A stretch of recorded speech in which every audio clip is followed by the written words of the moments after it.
Welcome to this edition of Adapting to Life's Challenges. My name is Ted Thomas, and I'm your host for today. We're focusing on resilience today. So during my 13 years in the military, including combat, I discovered that I was much more resilient than I thought. And I continued to keep the topic of resilience right up front throughout my 20-year career in behavioral health. So let's dive right into resilience. I'm going to ask a bunch of questions, so listen along, see how you can answer them, and then take some information in. Here we go. Do you feel you are a resilient person? How do you know? What does it mean to be resilient or have resilience? Can you learn to be more resilient? So where do you get answers to these questions? Hey, let's face it, reality check, right? Resilience is not a topic we usually chat about at work or even family reunions. But yet, everyone has their share of stressors and challenges and traumatic events. You're no different. The most important factor about resilience is to consider how you experience stress and face challenges as an opportunity for psychological and emotional health. Let's take a look at some definitions. Resilience. It's a noun. And here's one that says the power or ability to return to an original form, position, etc., after being bent, compressed, or stretched, meaning elasticity. Think in terms of your life experiences. Do you have the power or ability to return to the original form, or perhaps even better? How about this one? Ability to recover readily from illness, depression, adversity, or the like. Could also mean buoyancy. You've heard the term, hey, you bounced back pretty good on that one. How about this one? Resilience is the capability of a strained body to recover its size and shape after deformation caused by compressive stress. Yes. And finally, how about this one? Resilience, an ability to recover from or adjust easily to misfortune or change. So as you can pick up from those definitions, something happens, and then we come out the other side, and perhaps our resilience has been changed. Think about this. Some examples of resilience. The rescue workers showed remarkable resilience in dealing with the difficult conditions after the tornado hit. Okay? Or maybe this one. The car accident made me rethink how I drive. I took a life lesson from that and then started a driver's training school. Let's put it into terms of material goods, right? This one, an example of resilience. Extremely cold temperatures caused the metal alloy rods to lose resilience. So it not only applies to people, you and me, but it also applies to materials. Well, yes, indeed. We experience things in our lives. The primary difference between low level and high level resilience is found in the path we take following the stress or the adversity or the event. Consider this.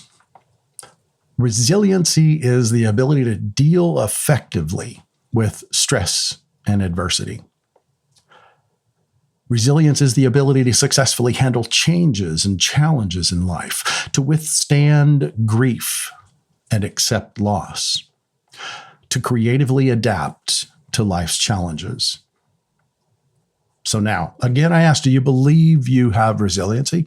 Do you feel that resiliency can be built? I hope that you find the answer to those questions as yes.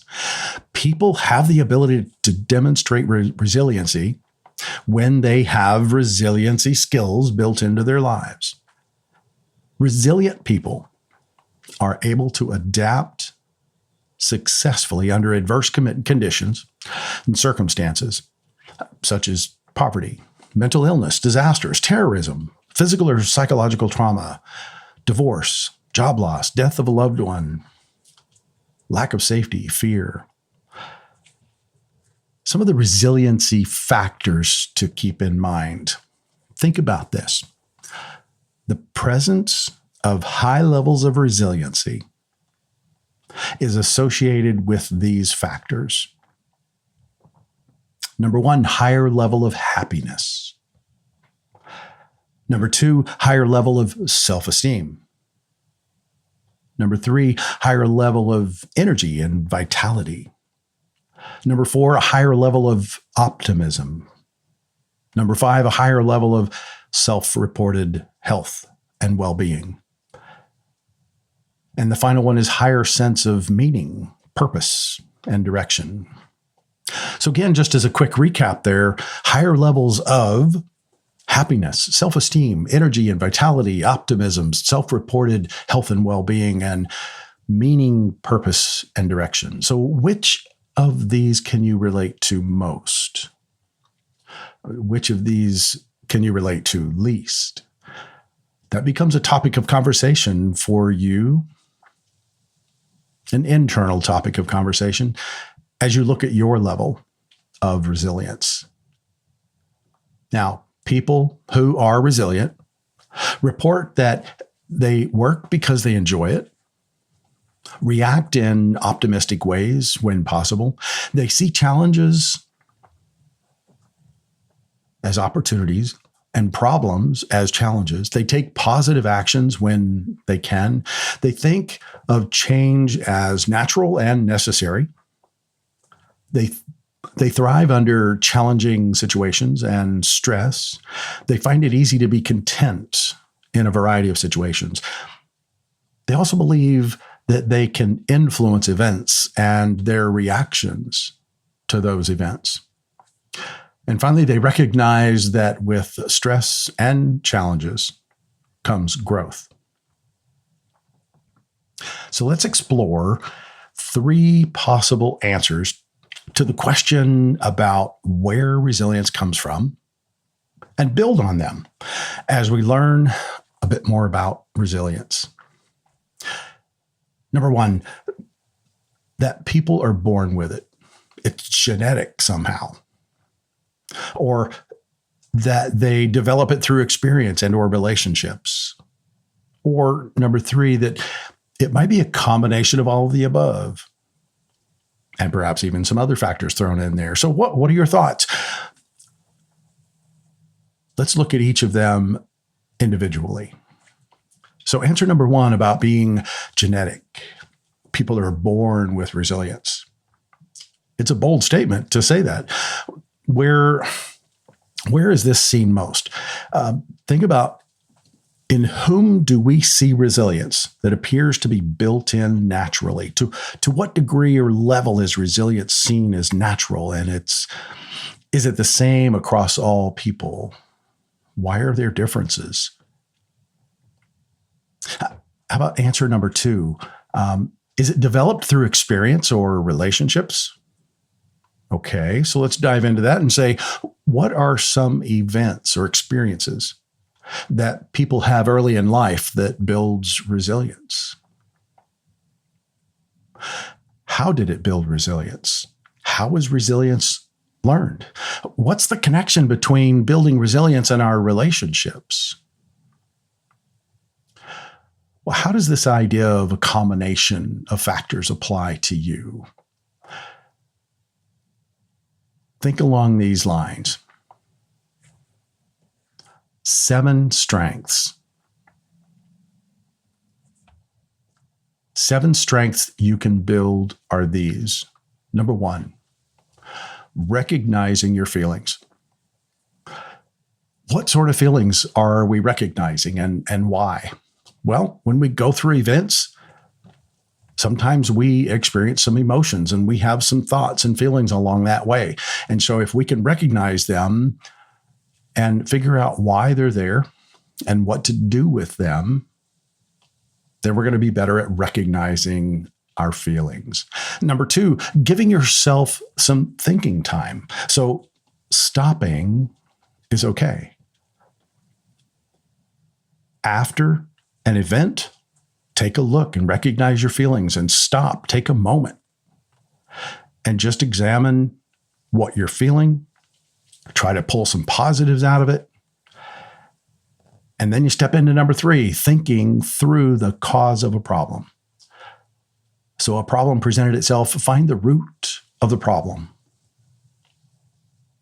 We can learn from that. And then number 4, stay hopeful. That's that optimistic side. So yeah, during a hard time, how can you stay hopeful? Well, you look to a future in which you may be stronger, yet different because of your resiliency.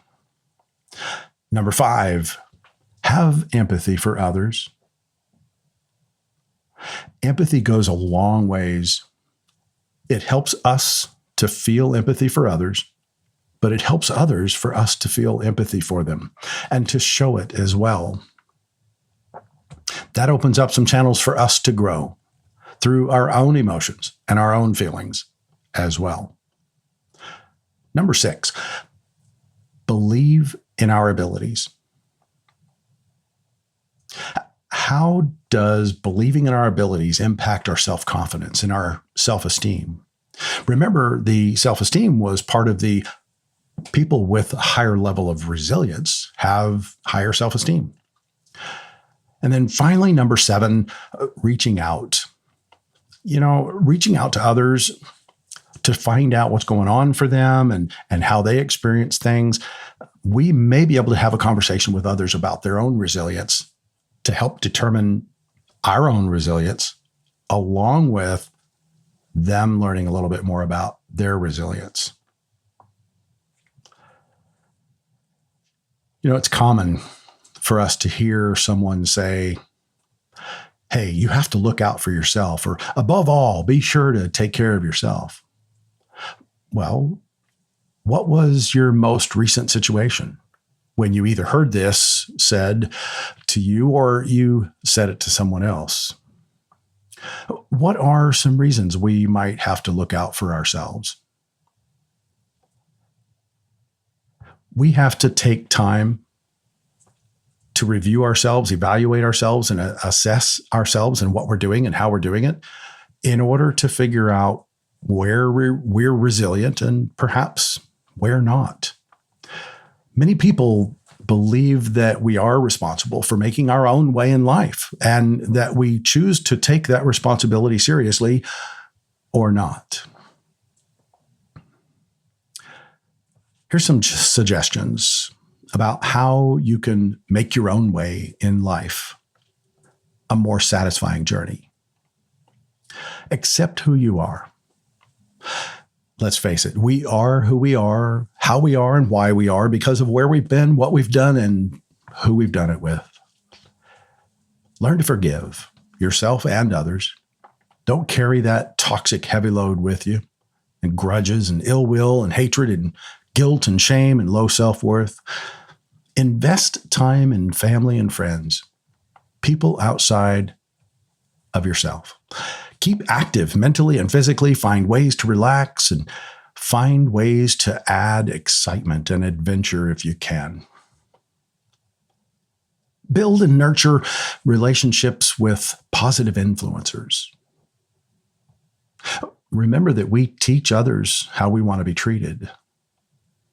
State clearly your ideas, your thoughts, and conversation using positive language. Create opportunities that suggest others are significant and important to you. Look beyond the present to see how the future might be made better for you and others. Things that you have control over in your future.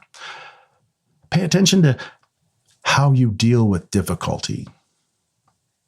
Recognizing even subtle ways that you are feeling better or stronger about a particular situation.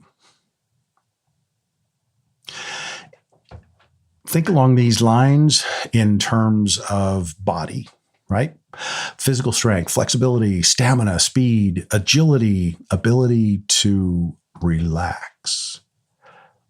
Let's look at our intelligence. How about solving problems and understanding things and explaining things, along with being a storyteller? When we look at other people, we look at protecting others and showing respect and loyalty and empathy, accepting people and respecting their experiences, being a good listener. Kindness plays into our resilience factor. Character, patriotism, sense of duty, courage, honesty, integrity, selfless service, and faith and spirituality.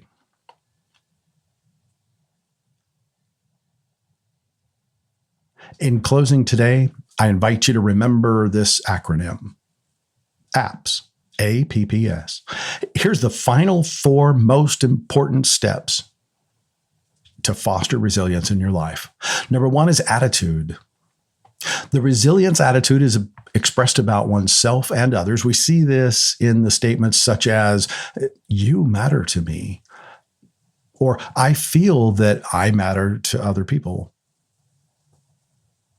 I'm not going to judge you or me based on the past. I believe in your or my capacity to overcome. That which is right with you or me is more powerful than anything that is wrong with you or me. That's the attitude. The first P is protective. Create a protective web of supportive people and resources around you. Keep family, friends, organizations, and your community resources close at hand. The other P is persistence. Take time and be persistent. Don't give up. Remember that things take time. And then finally, the last letter in APPS is S, strengths. Working from a strengths perspective is expressed by looking at our strong points and anchoring our values on them. Learn about your strengths and teach others about theirs. Name them, share how they are being used, and suggest how they can be used in the future. So listen, that's it for today. Again, this is Ted Thomas. Be well and be in touch and be resilient.